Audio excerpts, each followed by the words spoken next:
چۆن دیلیڤەری ئەندامانی خێزانی لێک دوورخستووەتەوە و خوانی کوردی گۆڕی بۆ ژەمێکی تەنیایی. ئەمە ئەو پرسیارەیە کە پێویستە هەمووان لە خۆمانی بکەین.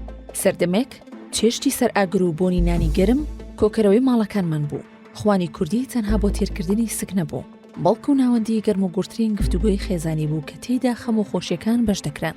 بەڵام ئەمڕۆ خواردنی دیلیڤەری لەناو پاکەتە سارد و بێڕۆحەکاندا جێگەی یاپراخ و شۆربای دایکانی گرتەوە. ئێستا لەناو بەشێک لە خێزانەکاندا هەر ئەندامێک لە گۆشەیەکی ژوورەکەیدا لە بەردەم شاشەی مۆبایلەکەیدا تەنیایی خۆی لەگەڵ فاسفودەکاندا بەڕێ دەکات. دیلیڤەری ڕەنگە کاتی بۆ لێنان گەڕاند بێتەوە، بەڵام لە بەرامبەردا ڕۆحی کۆبوونەوە و گەرمی خێزانی لێ دزین. ئێمە تیار دەبین، بەڵام خێزانەکانمان ڕۆژ بە ڕۆژ تەنیا و لێک دوورتر دەکەونەوە. یەکەم جار دیلیڤەری لە ئیتالیا سەری هەڵدا، کاتێک پاشا و شاژنی وڵاتەکە لە ساڵی 1889 داوای پیتزایان کرد بۆ کۆشک. دواتر بەهۆی پەرەسەندنی ئۆتۆمبیل و تەلەڤیزیۆنەوە بە جیهاندا بڵاو بووەوە.